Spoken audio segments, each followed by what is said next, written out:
Hey there, Hardies. Welcome to the Hardies Hotline. I am Cami Clements, the Hooked Hardie. You all know my lovely co-host, Sarah, the Hawk-eyed Hardie. And we are here. Still cracks me up. Yeah, I just have to do it now. I know, all the time now. We are here to talk about season 9, episode 7, Hope Valley Days, part 1. First one. I kind of am excited about this whole two-parter thing. So now I'll do it. 1. Can't take my signal. That's 1. Oh gosh. Next week I'll do this. Okay, I'll let you do that. You'll let me do that. You can have that one. Okay, to start with, the town council. Did we call it or what?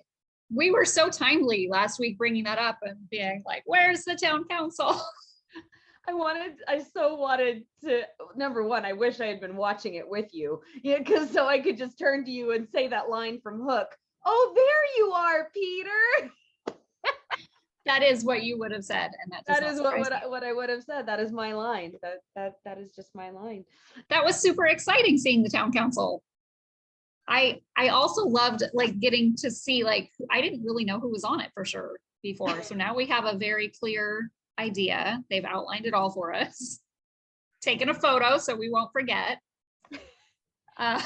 Yeah, a photo in which Bill is very uncooperative. And okay, can I just say, I loved this touch. I was cracking up when I saw her doing it. I was like, and it was even more noticeable, I think, because she was the only woman in the photo. And so it's not like we're gonna see, Hickam doing that.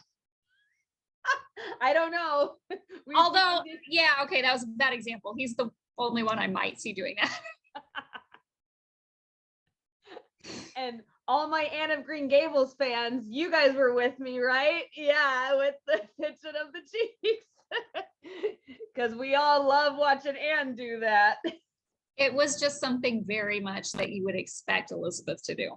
Like, yeah. I would never have thought of it personally. I wouldn't have thought of writing that in or anything, but seeing her do it, I was like, oh, that, yeah, Elizabeth Thatcher growing up the way she did. Yeah. Of course. And then you have Bill doing this whole number. So not only did we see the town council, but we also got an explanation for why we haven't seen the town council, because they haven't met since before Carson left. Nope. Question of the day. Ooh, already? Uh-huh. Have it narrowed down to one question? One question of the day. Okay. Thanksgiving with Elizabeth. Halloween with the Coulters. Hanukkah with the Yosts. Valentine's Day with Mei. Or April Fool's Day with Bill. You got to pick one. In terms of like watching the show, I'm 100% behind Bill, because I'm hoping, since this is part 1 of Hope Valley Days and part 2 is next week, I'm hoping we actually see more in the April Fool's storyline, because it could be really funny. I don't know, him knocking Jeffrey out was kind of that was funny. That was honestly my biggest laugh of the night. was when they moved from the shot of Jeffrey Bill in the office, and then the shot of Jeffrey in the wheelbarrow. I don't think that's exactly what Hickam was hoping for with April Fools. So I do feel like there's something in the works, some sort of plan. But in terms of like me, myself, and my life, I'm a Halloween girl.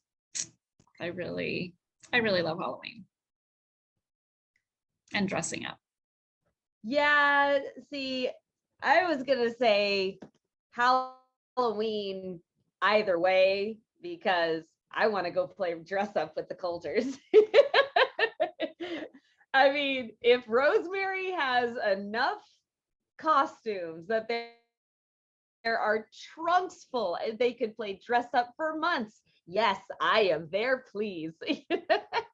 So on that note, I hope that they take this into consideration and have more future, either continue every year having some sort of Hope Valley Days event in the season every year, or we need to have a Halloween episode now and then.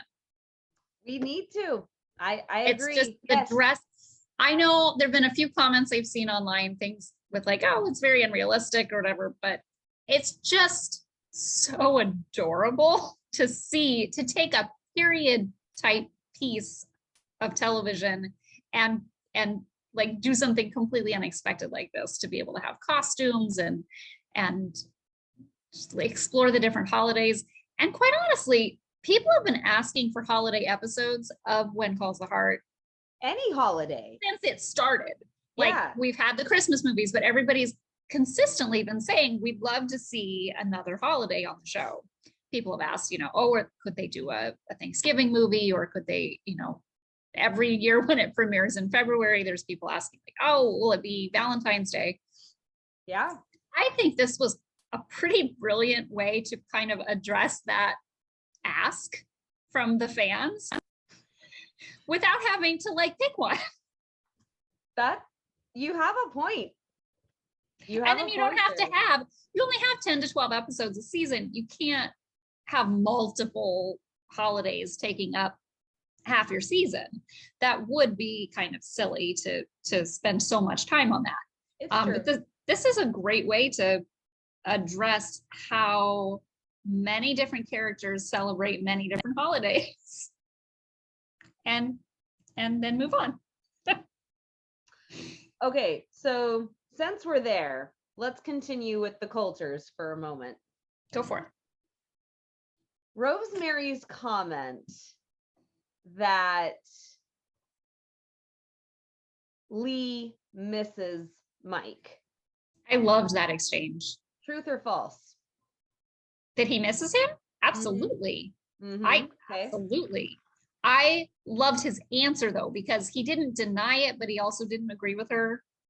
And he said, I was telling the truth. He's like, he's frustrated with himself because he knows he did what he had to do for him to make himself feel like he said his piece. And her answer, just the truth can hurt. She's agreeing with him. She's kind of played she's not denying that he told the truth. She's kind of played a really good, she's kind of been right on the line there, like supporting him, but yet holding him accountable and holding him back from letting his emotions take over throughout this whole storyline. And I feel like that's been really good growth for Rosemary because she likes to, follow her heart and not really always think everything all the way through. She doesn't ponder the consequences of things much. At least she didn't. In the past, yeah. Exactly. And so I think this is helpful for her because she's able to see it more clearly since it's not her in the middle of it. It's Lee. So she's able to see more objectively. But just so supportive of him. And I think that we needed to hear that reminder that like, this is what you're feeling. I can see that you're feeling like you miss him. It's like, oh, like, I don't think that fully occurred to him. Yeah, I don't think it did either. Okay, so next question. The Canfields. Lee's involvement with the Canfields. Good, bad? I don't know. I don't know. It's a tough subject, right? It's hard to imagine yourself in either, I can't imagine myself in Canfield's position. Certainly. I would never try to say I would know how they would feel because I could never. And in order to make change in the world, you do have to have people who have privileges stand up for what's right. So in that sense, I really support what Lee wants to do and what Lee's trying to do. Mm-hmm. I support that 100%. I don't know if this is gonna come back on him. I think in the long run it'll be fine, but there may be some hurt feelings, some friction if the Canfields find out. On top of that, he's proud, so he's not going to ask for help. Now, the fact that I really, really like that Lee didn't swoop in to Joseph. You know, yes, he went behind his back, but he didn't say to Joseph, I'm going to fix this. He went to his sneering, I don't know what the man is. Business associate. He went to his banker, his very closed-minded banker, and said, you give them that loan. You do not tell them that we will cover it if it falls through, and you do it now, or I remove all of my business from your bank. You know what I mean? I mean, with somebody like that, you got to lay down the law, and that is what Lee did. Yeah. And when he said, I have never been more serious, I kind of backed up in my chair a little bit. It's like, wow, I don't think I've ever been afraid of Lee before, but yeesh. As a businessman, I would always be afraid of Lee. The way he has held himself as a businessman is extremely strong and shrewd. Yes. I would never want to be on the opposite end of a deal from him. I do think that maybe he should have talked to Joseph first, but like I said, considering how proud Joseph is, I don't know that he would have accepted it. So I don't know. I'm torn. I'm very torn. I didn't feel too bad about it until Joseph and Minnie came in and told them they got the loan and they all acted surprised. That felt a little uncomfortable. Just like, oh, well, now if they find out that they were involved and that they knew, then that's just more of, feel like they were keeping it from them. And I totally think they would understand why. I don't know. You don't think interesting you don't think that Joseph would say, Lee, why'd you do that? We wanted to do this on our own. Yeah, he totally could. That's probably in the script. I'm telling you, that sounds exactly like him. Thank you. We are recording this on Viv Leacock's birthday, actually. So happy birthday, Viv. True. Happy birthday. Okay, so I think that we can agree to just watch and see what happens with that one. The only other thing I want to say about Canfields is it was really lovely to see their preparation for going to get the loan, having that nice prayer between the two of them, and also learning about a little more about their history, about Minnie's family. It's interesting to me, actually, that Minnie's family came from a little bit more well-to-do, a little bit more well-respected. More respected. Only because she's the one that has had such a hard time trusting people. That's and has true. Had, so much angst about doctors because of what happened with Angela, and being able to learn to trust Carson when they first came to town. Right. And so it's an interesting dynamic that now she's the one that's like, everything's gonna be fine. But it's interesting. I like how they brought it back to the way she was raised, because that actually makes a lot of sense. If she was raised to kind of trust people, so she did trust people, and then she came crashing down. That, yeah. And a lot of times when you have that kind of situation, you might really focus in on the very specific type of people that you had that bad situation with. So True. having had that situation with a doctor, now she doesn't trust doctors, but she still might have had really great relationships with bankers in St. Louis. So maybe in her mind, she's just like, that's not an issue, you know, because my parents had a loan and it was no big deal, or whatever the case may be. Yeah. And also keeping in mind that this is a fictionalized 1920. So even though clearly they are having issues with being treated fairly, it may not be exactly the same as real 1920. Of course.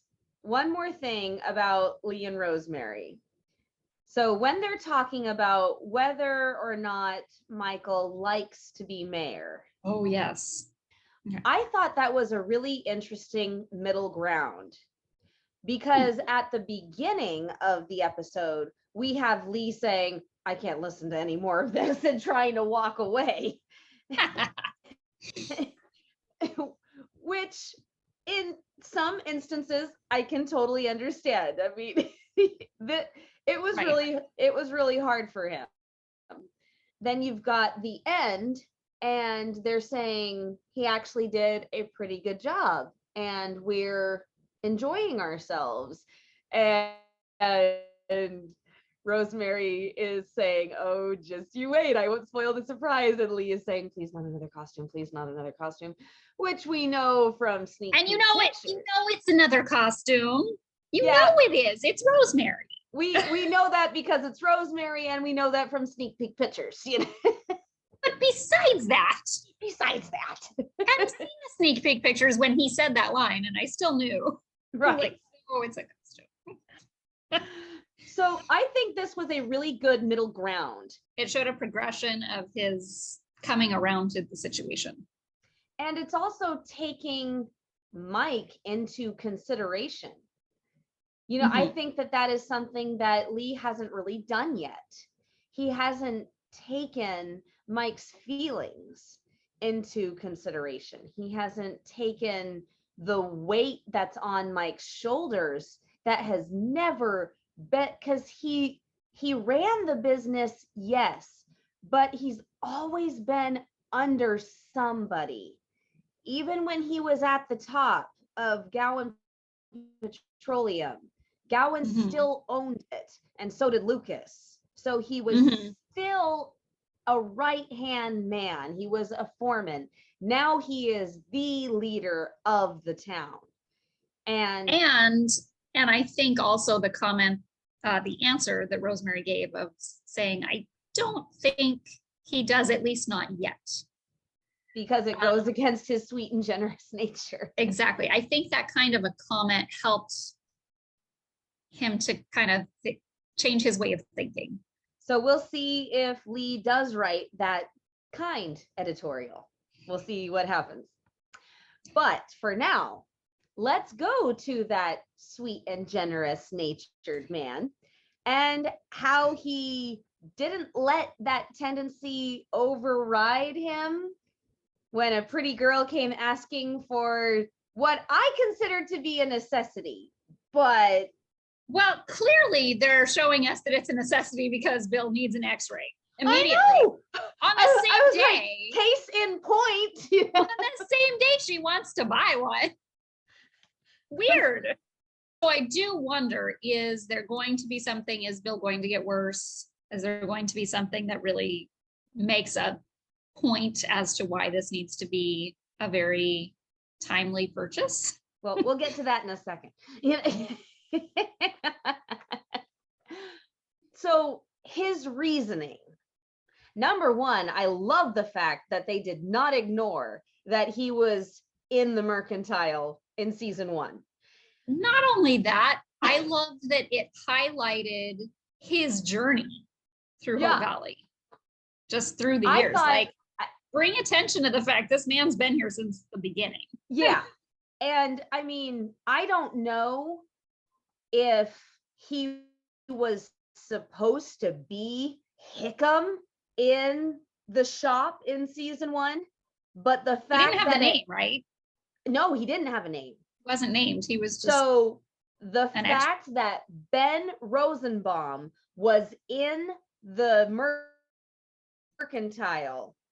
And then they brought it up saying that he started out in the mercantile as a shopkeeper. And I went, awesome. So it's almost like a really great analogy for Ben's journey, starting out in this teeny tiny role that wasn't necessarily going to go anywhere. And now he's a main character, basically. A lot of people's favorite character. He's been a lot of people's favorite since probably season 2, 3 at least. The very beginning of season 3, I think, was really when, that New Year's movie when Rosemary had him moving all the trees around. Oh, that poor man. Definitely, who couldn't love him after that? I don't know. And then, yeah, all the help with the wedding, all that. Yeah. Yeah, it just kept coming. But so, I'm loving seeing him more and in a more prominent role. Mm-hmm. So. Yeah, same. Me as well. So the journey that he took her through, I thought was a fabulous analogy for what she has to do. Mm-hmm. The problem for me personally is this is not a regular business. Right. This is caring for the health and safety of his constituents. Right. And so I'm torn on this issue also. I would need to know a lot more information about how things work there, because I'm actually that's what I was just gonna say. You read my mind. I'm actually a little confused about the way they explained part of it based on how I think I remember them explaining it before. She, when Faith was talking to Mei about it, she mentions that the mining company used to oversee the infirmary before it was closed. Yeah. But it closed before Faith came to town and reopened the infirmary. Yeah, and it also sounded like Carson and Faith kind of had an understanding with the town council. I thought there was something with the town council when Carson agreed to come. Like, I think that, I don't know how it was set up with Faith when she started the infirmary again. I kind of thought that was the town with Abigail. Yeah. Encouraging that. And then when Carson decided to stay on as a doctor, I thought Lee offered to have the sawmill pay for part of his wages. Oh, I did not even think about that. Because I'm not positive, but that is like in the back of my head. And I feel like I need to go back to some season 4 episodes. Yeah. But that's the way in my head it was working. Right. So I just assumed it was still working that way. Right. And if you go back to shows like Dr. Quinn, Medicine Woman, and Little House on the Prairie, doctors got paid in chickens and eggs and peach preserves and homemade lace hankies. And they've done that on this show, not all the time, but there have been moments when they've talked about somebody paying in muffins or something. I remember that at least once. I think you're right. I think you're right. And doctors are always the last ones to get paid. So that's why I think Faith having to make this a private practice and being expected to grow financially enough to afford a piece of equipment like an X-ray machine, I don't think that there's a way. I mean, it's Hope Valley, so there's always a way. Right. But thinking in terms of the way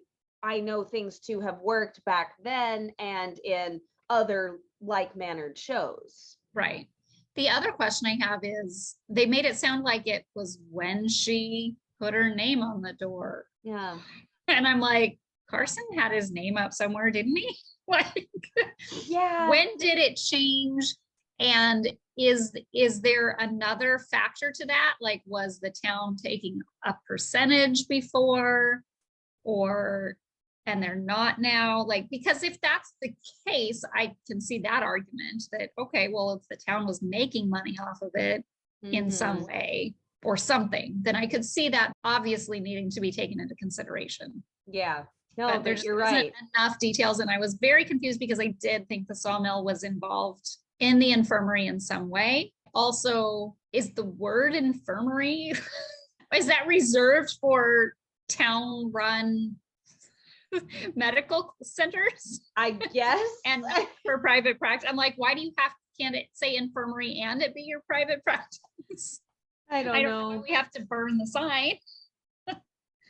But it was a beautiful symbolic moment. It was a beautiful, and I think it was a good way to show that Mike is not going to be a pushover just because he's got a crush on the girl. And I want to point out, even though it wasn't 100% a romantic moment or even an obviously romantic term, I liked that he said, I can't offer you any special treatment as much as I want to. Yeah. Oh, that was sweet. I'm sweet. A puddle. Hickam sure knows how to sweet talk a girl. Yeah, no, not really. No. Need some work. But it was a moment that not only felt like a really good connection between the two of them, even though it wasn't what she wanted to hear. He was being very supportive, and telling her that he knew she could do it and all of that, and how much more proud she's going to be of it when she does. But also I was really proud of him as a mayor in that moment because he was really acting like a leader. Yeah. I just don't know if the decision is entirely kismet. It does feel like they're going somewhere with it. I hope so. Let's go to the reason for that X-ray machine, at least right now. Okay, number one, when Nathan and Mei are in the office and he's sitting behind his desk, did you see the picture of him on the rearing horse in a frame? It's behind him on the desk. And I just thought, oh, that's a fun moment, that they have that callback right there, because it was such a great shot. It's a perfect Easter egg. To air on Easter. It's a perfect Easter egg for those of us who are very, very familiar with little details, like the fact that actually happened in an episode. Absolutely. So Bill is getting sick somehow, and he's getting soft in his old age. Well, he's not acting like it all the time, but there seems to be one thing that triggers a soft spot. Were you as surprised as I was that that's when he agreed to go see the doctor to get an X-ray in Union City? Was when Molly said, "Do it for me"? I don't know if his answer surprised me. It kind of blew me away when she said that. Yeah. I was like, oh. And here's the big thing.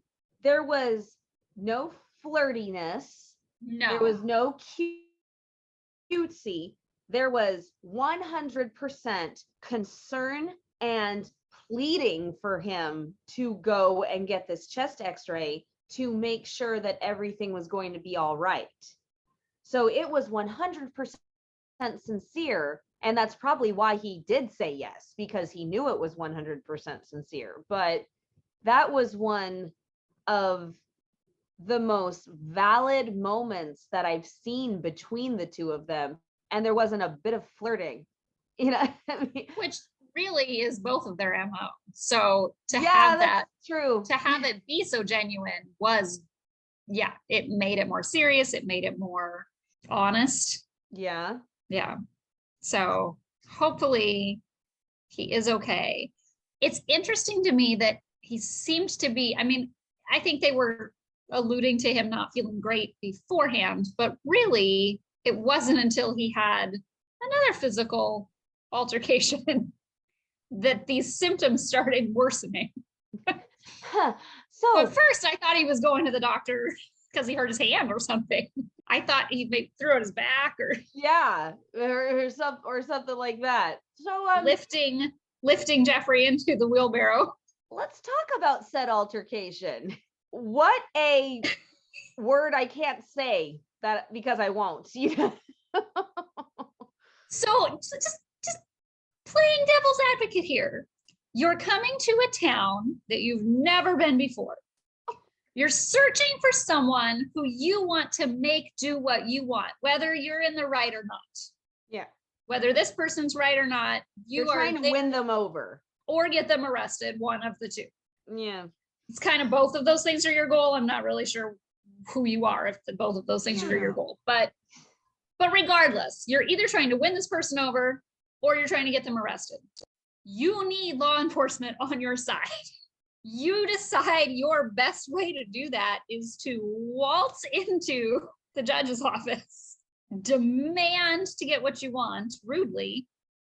And then when you are threatened by this judge who has a lot of authority over you in his town, you close the door and look at him like, you mean business? You're gonna make me? And Bill's saying, oh yeah, I am. I mean, even if that's not Bill with the kind of attitude that Bill has, that just doesn't seem like a good move. It's not very intelligent, which we are finding very quickly. Jeffrey is not. I mean, he's obviously smart enough to do a few things because it does appear there are some differences of opinion on some legal facts. So you're back in the running, but I will not say you won yet. Oh, I can understand that you wouldn't concede. However, I am clearly right. There is no way at this point that I think there is any possibility that Mei and Jeffrey are actually married. Oh, yeah, I'm back. I'm back, Tammy. You thought you won this one. I will never give up so easily again in the future. We'll see about that. But on that note, as they're walking, she comes right out and says to him, you accused me of things I didn't do. And he admits, I had to find you. Will was watching that and he went, he just admitted to fraud. You know? Yeah. Totally. Like that's going to put him in jail for a long time. And a lot of people heard it. Oh, yeah. You know, Bill and Nathan heard that from there. At least one of them. Yeah. So, because he wasn't exactly being quiet about it. And so you're trying, if they're not married, then there is a document that he forged. And I'm pretty sure of it.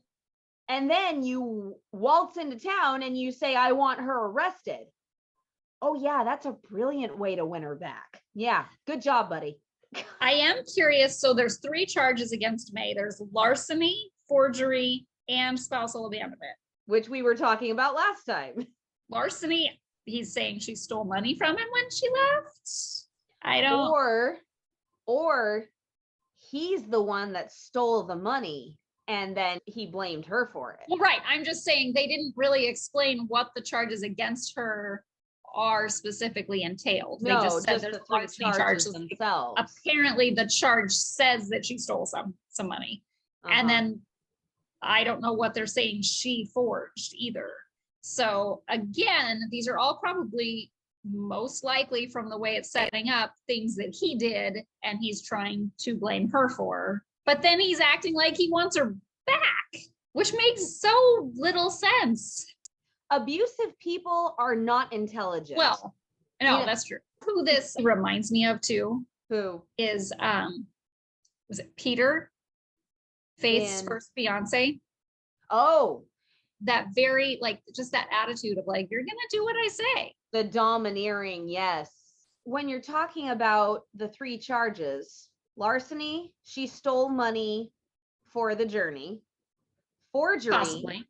She probably acted in her husband's name, especially to get the job in Hope Valley, and spousal abandonment. So all three of these charges could boil down to her running away from a bad situation. My point was, the reason why I was so frustrated with Mei is when Nathan walks out very hurt and dejected, and Bill says, "You blame him?" You know, I was like, "Yeah, you tell her, Bill." And she says, "He doesn't know the whole story." And I was okay. I was okay up to that point. And then she says, "And neither do you, because I didn't tell you the whole truth." I'm like, "Oh, Mei, he's your attorney. Come on." To be fair, he was pretty upfront that even as her attorney, he didn't know if he believed her. Because he knew she was hiding something. True. So it seems like one of those tough situations where they were kind of catch-22 kind of situation. That's a good point. That is. I was very frustrated with her at that point, because I was like, you are not going to get him to trust you, and you are not going to get the help you need, not in the full scale, if you're not completely honest. You know? Yes. So, and we still don't know what that story is. What did you think of the connection with Allie that Mei made? Interesting. I thought it was a beautiful connection, and I'm really glad that they are making connections. I think that's it's nice to have more female role models for Allie, as she's, kind of in this odd position right now. Yeah. And so I do think that they've got a cute kind of dynamic between the two of them. I wasn't really following the exact advice. Like, obviously something clicked for Mei as she was saying that for her situation. Right. But the wording didn't match up. And so it kind of threw me off. And I was like, but Allie's saying she does want to be with Robert. And you're saying I don't want to be with him, and getting all excited. Yeah, because she's taking her own advice. As they're talking and she's remembering what she said, she's taking her own advice. And, when she tells Allie to stand up for herself, even if she's afraid to do it, then that kind of reminds her, don't give in to Jeffrey just because you're afraid to stand up, and don't let him bully you. Yeah. And I don't want to be with him. I would hope you wouldn't, and, so it was an interesting connection. As much as I love the sentiment of I'm perfect just the way I am, it can be dangerous if you take that sentiment too far, because nobody's perfect. There's always room for improvement. We should always be striving to improve. And that's a hard topic, because when you're trying to teach someone like self-worth and things like that, and that's right. Yeah. Struggling with, it's kind of hard to find that balance between, that healthy way of trying to better yourself. Yeah, you definitely need to find a balance. So while we're on conversations, let's go to the other adolescent/adult conversation. Do you mean part one of Lucas's new therapy sessions? By the end of this episode, I feel like Lucas was like, do I have a sign on me? Why? Why are people?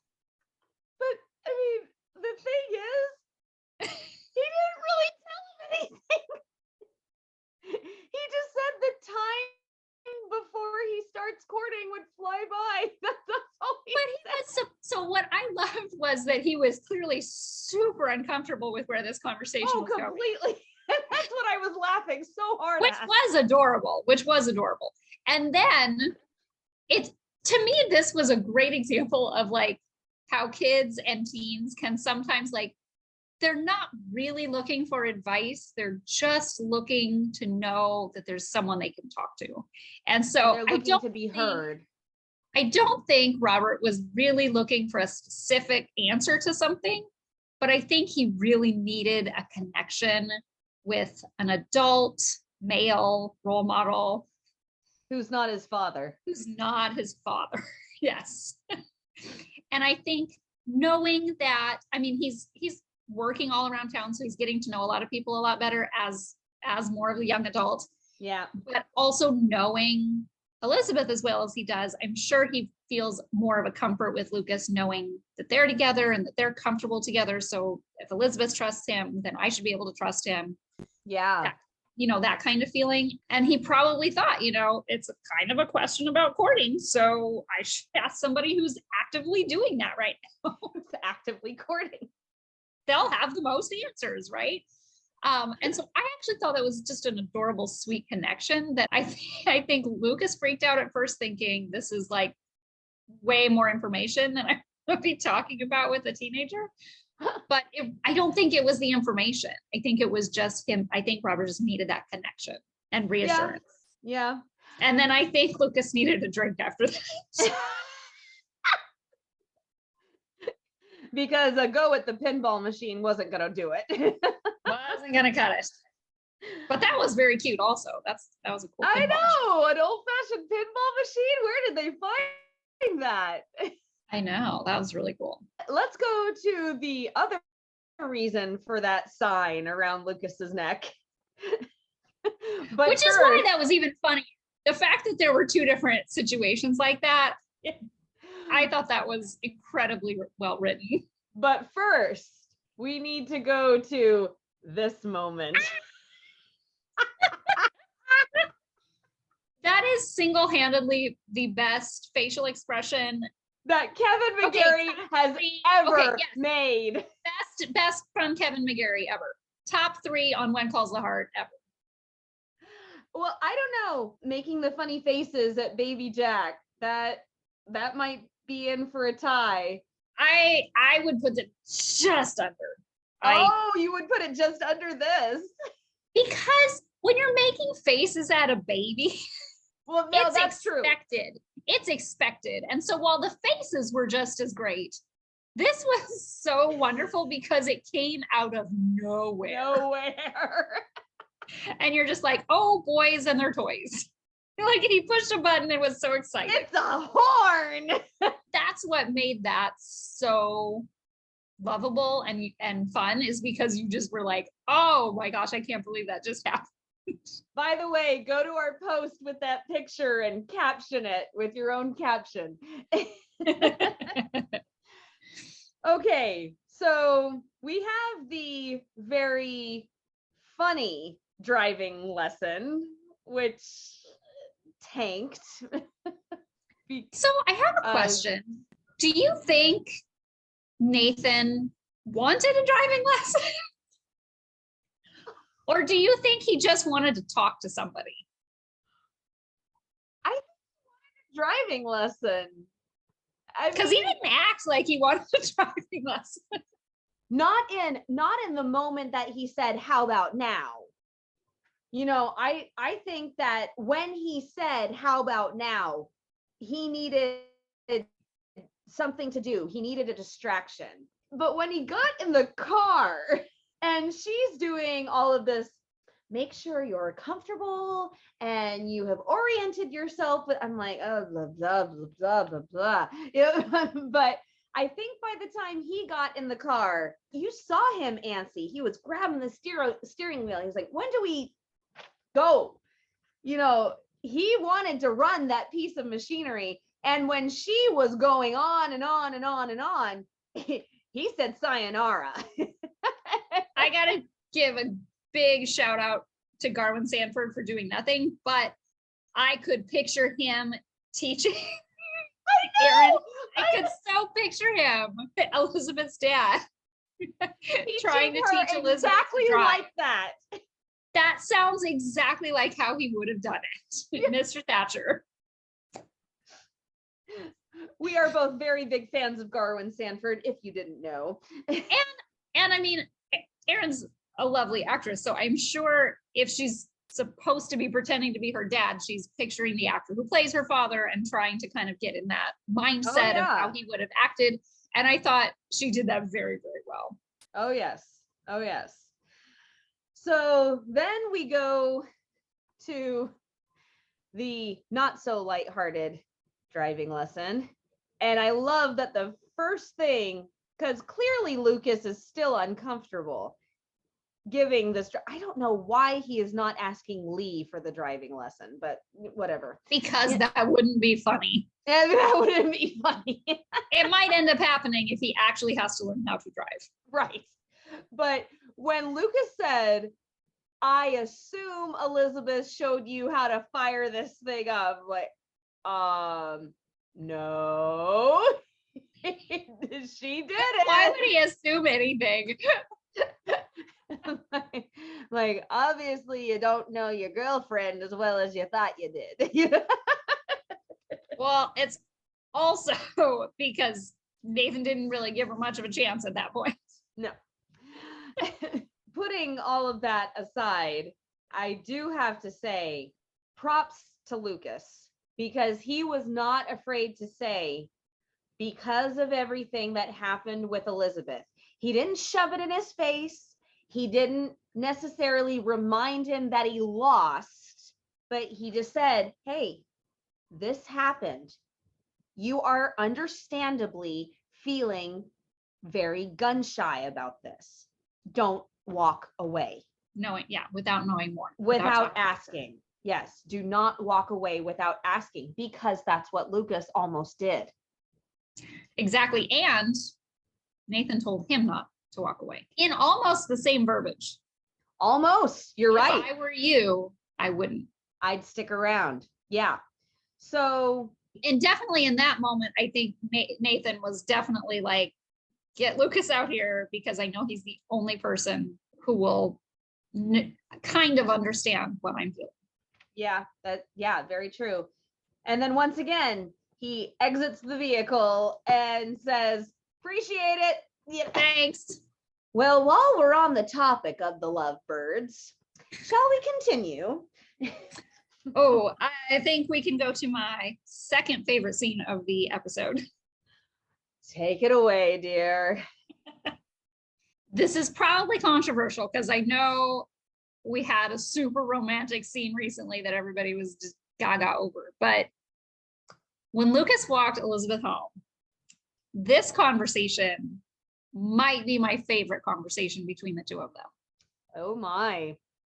Don't shoot the messenger. She said it. To me, hearing Lucas talk about his childhood dreams of what he wanted in life. Because he had an ideal childhood that many children would dream about. It's like being a famous child star.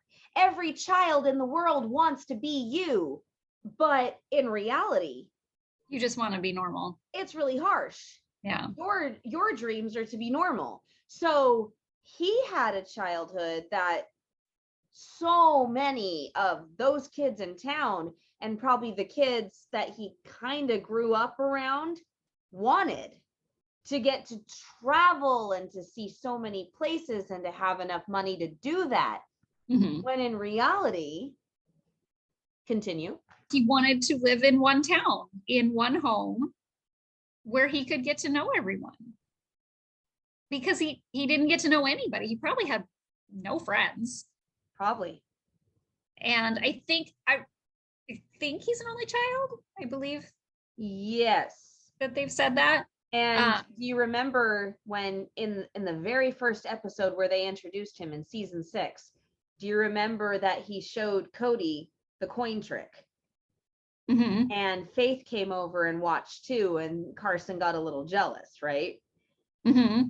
And so if you listen really, really carefully, Faith asks him, where did you learn to do that? And he says, as a kid, I spent a lot of time alone. And so he taught himself how to do that. Nice. I still want to know if that was his fingers. That is still a question I have to this day, you know, but moving on. Save that. We'll save that for when we interview him. But my point being that not only was that, I think, really crucial in getting to know Lucas, but I think that was more meaningful to me watching him reveal that kind of a personal thing to Elizabeth than even the comments about if we should marry. Like, those were obvious romantic moments and lines where he was trying to convey a very specific message to her. But this was specific is the word. That's definitely it was true. very specific. But this was more personal and more heartfelt and more kind of like sharing of your soul, though. Yeah. I mean, like really, really deep personal communication and fully expressing his happiness with being with her. Because it's the fulfillment of a dream. And if you're piggybacking that onto the conversation about you are my adventure, being here with you is where I want to be now, adding all of those factors together, I think is much more meaningful. Mm-hmm. So this was my second favorite scene of the episode. Well, and also the fact that he didn't really have ambitions to become something specific when he was young. You know, he had very simple dreams because he lived too grandiose a life for his liking. Mm-hmm. And so for Elizabeth to say, because she grew up in a very privileged background and she probably did a lot of traveling, but not nearly as much. But for her to tell him again, because she's already shared it with him, that teaching was a passion since she was a child. And he says, I know. Number one, that means he's listening. And number two, he admires that because it was something missing in him. And it's a really sweet kind of coming together for the two of them. Well, I also, just the way you phrased that too, I think it might have even clicked that for one or both of them, that while he kind of seems like he's looking for what his next venture is business-wise, mm-hmm. and I think when he originally said that, it was kind of like that, I'm envious of that. You have this passion that you're working at. I think as this conversation developed, they both realized that kind of his passion is them, the personal aspect of it. And while I think it's wonderful to love what you do and enjoy your work and have a passion for what you're doing, it doesn't always have to be your career that is what you're passionate about and what drives you. Yeah. So I think that was kind of a nice kind of realization to be like, oh, well, maybe his passion, at least for now, at this point of this stage of his life, is to start a family. Yeah. Funny that leads us right into when might you want to start a family? Fall or spring? Apparently those are the only two options currently on the table. What time of year is it? So that's what Will and I were talking about. Will and I were talking about that exact thing. It was so confusing because Anna apparently just graduated from school.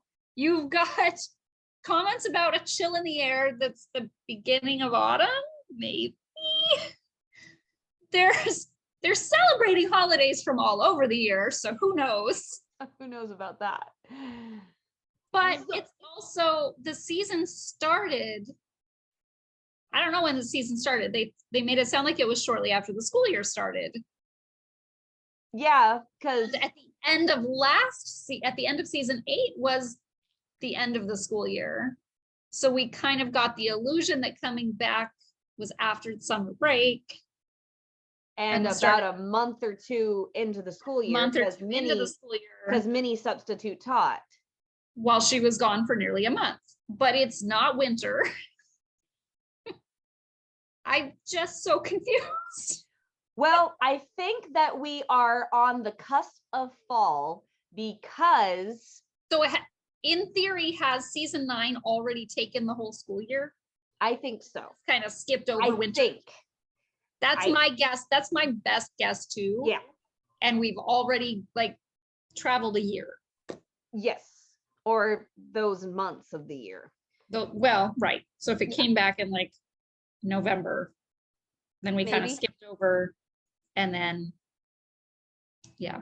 So yeah, nearest guess, it might be early fall or end of summer. I think it's the end of summer, because they said there's just enough of a chill in the air to tell you that autumn is on its way. So I'm guessing August, maybe early September. Okay, so if that's true, here's my theory. When Lucas, I think this is all an analogy.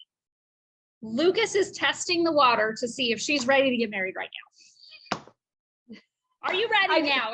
It's fall. I just did a Rosemary.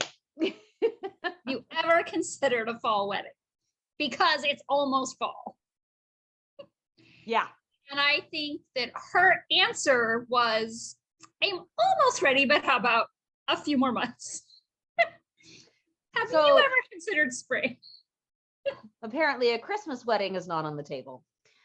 At this moment, but I almost wonder if that's a ploy to surprise us with it. And it's a very good middle ground. You know, we were talking about middle grounds earlier. So yes. So here's my question.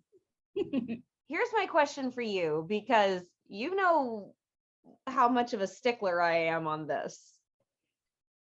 Does it bother you the least bit that I love yous have not been exchanged and we're already talking about a wedding?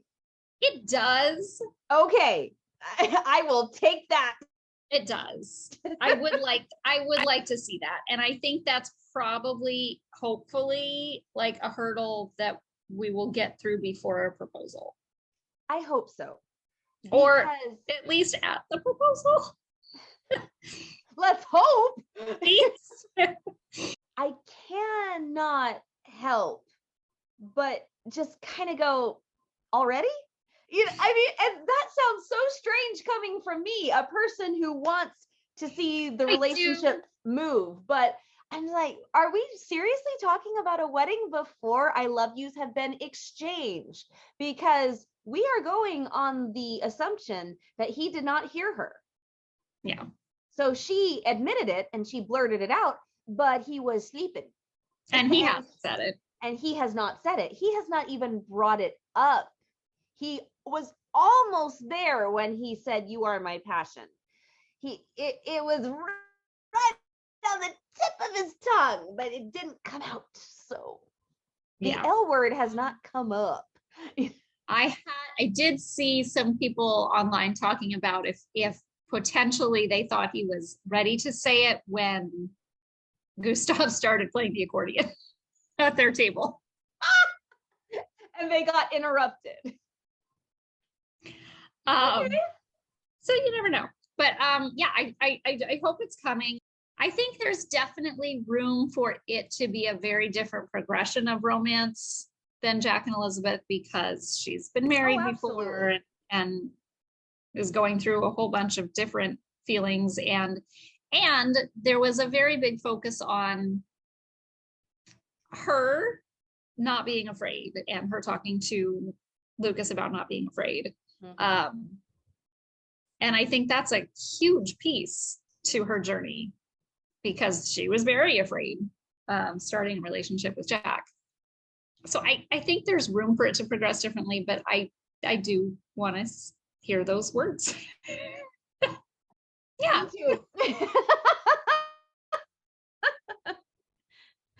too. Me too. I mean, to be completely honest, I would not have minded it in the finale of season 8. Once the choice had been made. Right. I would not have minded. But, you know, I can totally understand it not, you know, it. Yeah. I think it's better in season 9 just because more people are ready to hear it. And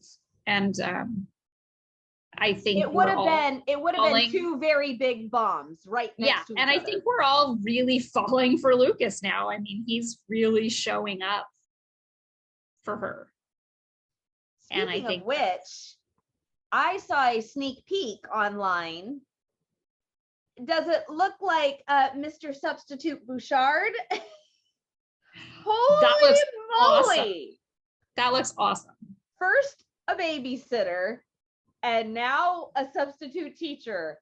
What's this man gonna do next? So yes, I am totally in for a different love story and a different progression. I want the words. Right. Especially when we're talking about spending the rest of our lives with somebody. Shouldn't that be a factor? I know. We'll get there. I know we'll get there, but yes, that would, yeah. We'll get there. Now, to end, we're going to go to a more serious note. Henry. The best Henry moment in the entire episode. Possibly season. I don't know, him punching out Jerome Smith was pretty cool. No, I'm kidding. This was my favorite moment of the episode. What a powerful shot. I got goosebumps. Oh, I got goosebumps. I got chills. I got the gamut. It was 10 seconds, if that. I know. And there were no lines. There was no movement of characters or things. It was simply camera movement. It was camera, facial expression, and music. Yeah. Yeah. Wow. And I thought that was the most powerful scene of the episode. One of the most powerful of the season. There was so much history in that one look, in that one shot. There was so much emotion and such a, I hate to use this word, but it's the word that best describes it, such a cocktail of emotions. I mean, there were so many emotions in that one look that he was giving. There was hurt, there was regret, there was hopelessness. There were so many emotions that I couldn't even name all of them because Martin's face just, oh. Again, I'll say it again. Everybody on the show I love, but Martin is one of the most genuine actors that they have. Like, he can convey so much without even opening his mouth. But that character has so many different facets that it's just. Henry Gowan is a complicated man. He's an onion. You just peel the layers. He's something. What's a level up from an onion?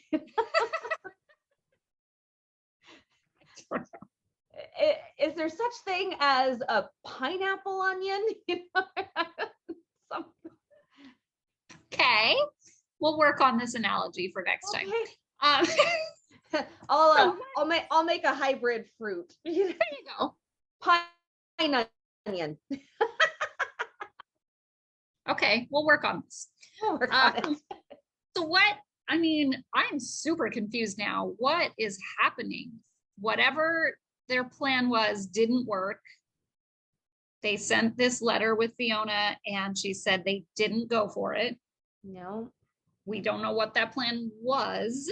No, we don't know what the plan was. We don't know what the outcome of the conversation, besides it didn't work, was. But Henry still has a plan. And he's telling Lucas to trust him. And I like that Lucas answered, I do trust you. I have been trusting you. I just hope you haven't overplayed our hand. Right. So something about asking them if they'll still go for the deal if Henry isn't working for the mine and Fiona's in Fiona charge. is the acting manager.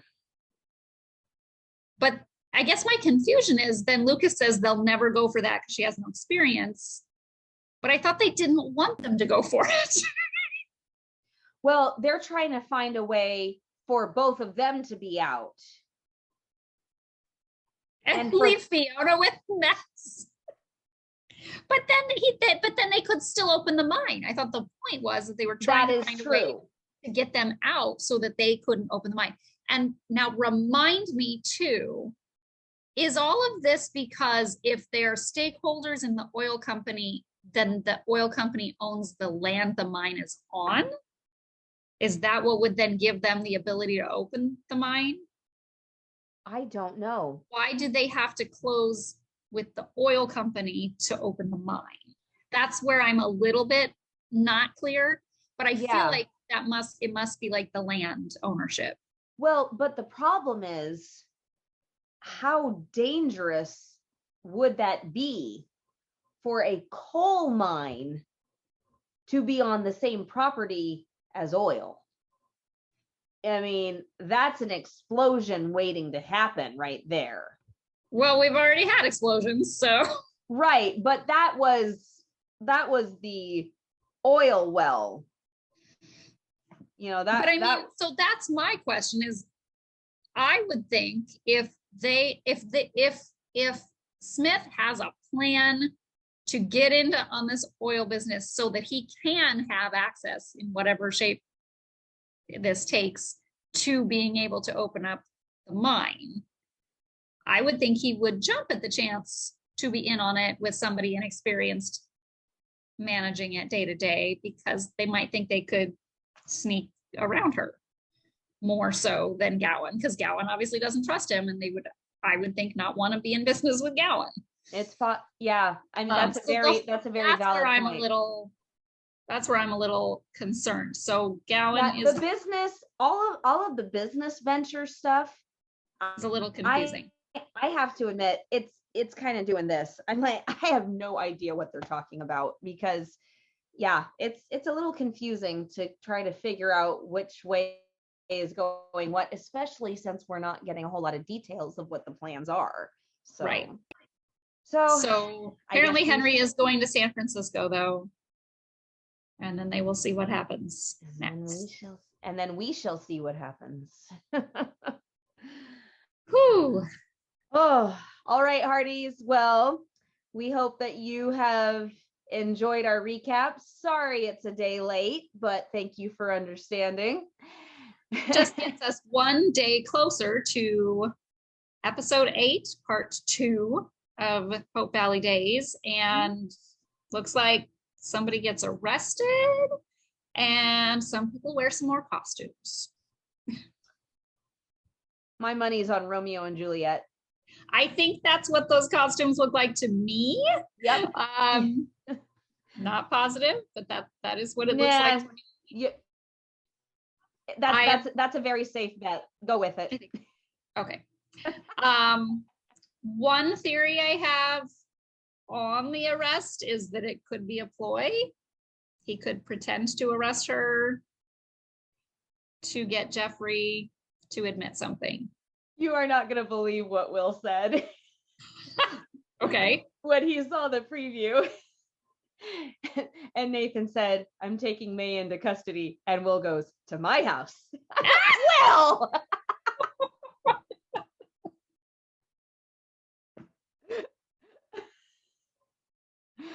Oh, pardon my non-Hardy husband, guys. That is all I will think about when I see this scene. I know. You're welcome, everybody. Thank you, Will. And with that, we will take our leave